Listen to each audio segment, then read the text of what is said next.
guy's speeches, I was expecting to blow it out of the water, and then Jeff stood up and did what he did. So he killed it. But my name is Jason. I am the brother of Travis, the new brother of Janel, and of course, probably most importantly, the new favorite uncle, the coolest kid in the room, Caleb.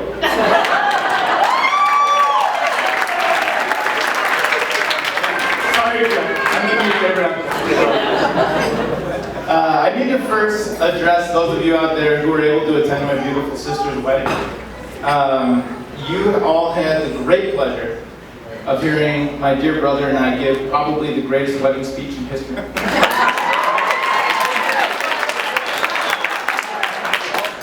So all of those out there who are new to the family, or you're from Janel's side and you don't know my sister, or you just flat out didn't make the cut,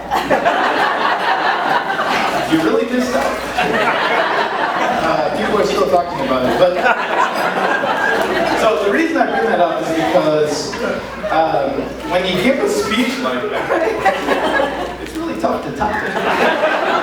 So just as a warning to all of you, I'm going to do my best. But I had my brother to partner with me last time, and I'm all by myself now. So big loss. Yeah, big loss.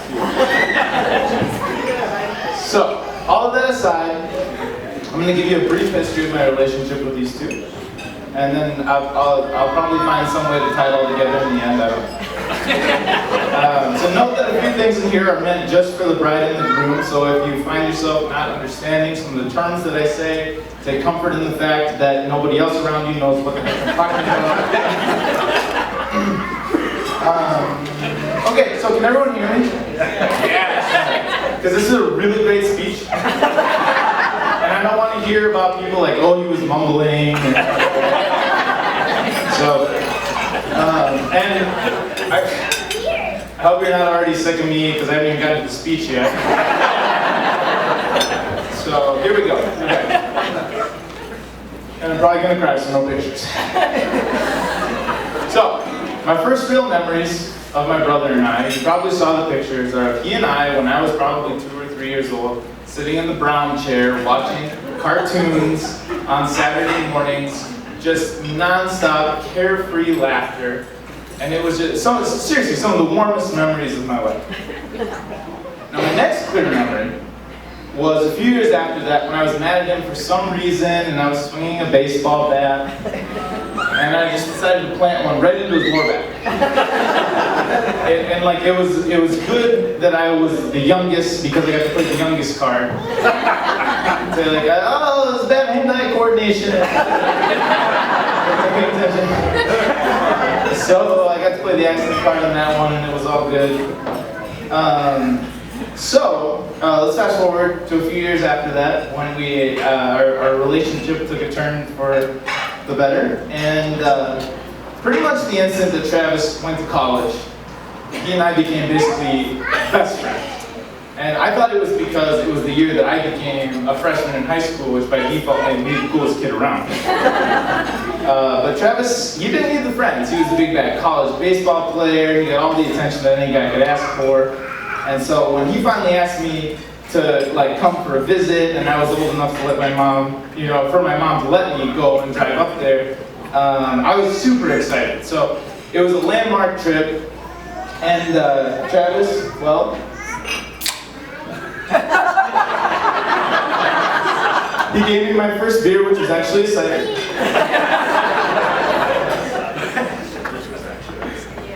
That's the face I made. Put it off to the side. It was pretty gross. He didn't make fun of me, so he was a real nice guy. It was a strong vote for those of you who don't have very good eyes. It was a great trip. And so, fast forward now to a few years after that, and Travis and I are roommates in Minneapolis. And I'd be lying if I said that this wasn't one of the absolute best years of my life. We had our weekly traditions. We got wings on Tuesdays. We got wooden nickels, if anyone knows what that is. If you are, you're cooler than everybody else in the room.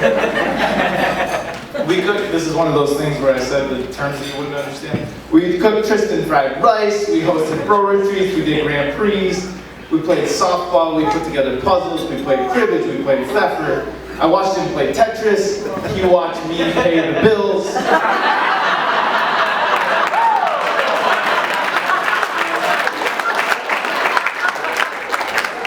was a great relationship. Honestly, 100%, some of the best times in my life took place in those 2 apartments that we stayed in for the first of that year. Until one day, that Travis informed me that he went on a couple of dates with a real girl.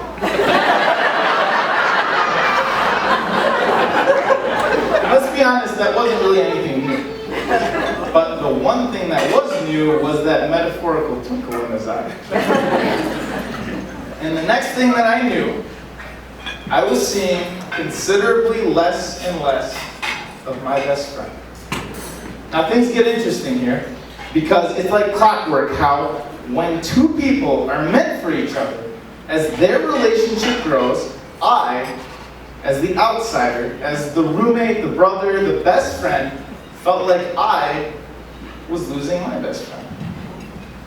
So he's hardly around when I come home from work. I have no one with which to talk about my day. There's certainly no dinner on the table.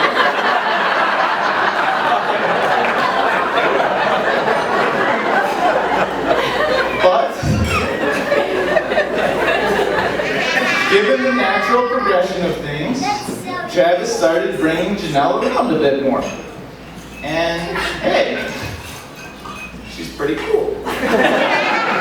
Hey, she plays card games. Hey, she eats wings with us. Hey, she made us cookies.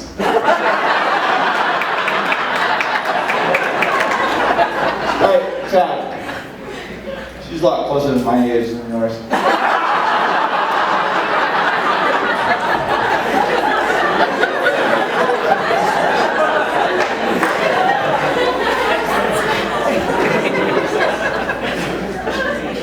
The point is, the instant that you think you've lost your best friend to love, you realize that you've actually gained a new best friend thanks to it. And when the 2 are really meant for each other, you start to see some major improvements in that guy that you thought you lost.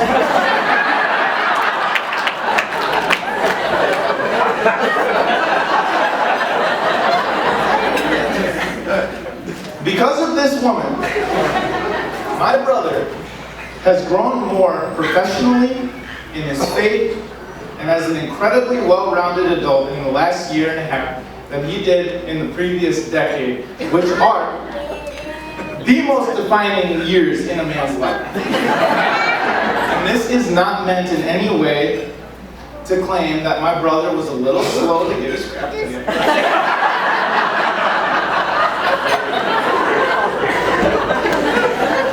But instead, this is meant to be a testament to the effect that the right person can and should have on their significant other. Give it up!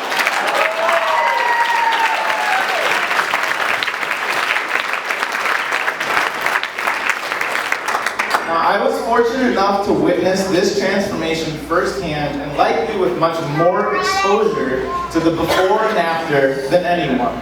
And I've got to tell you, Janel, you got yourself a catch.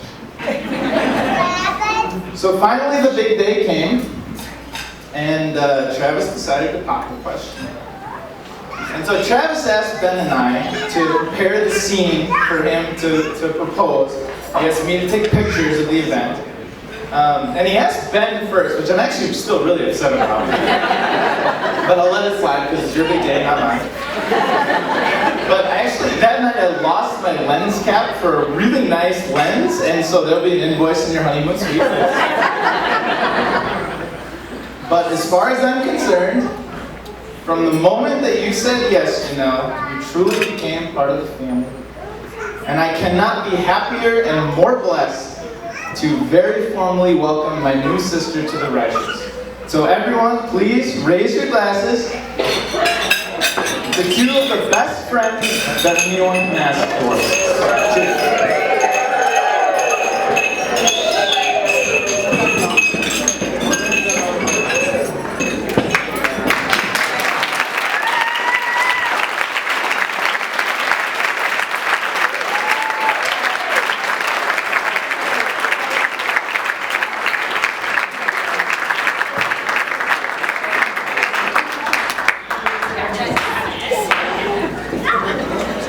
Good luck topping that.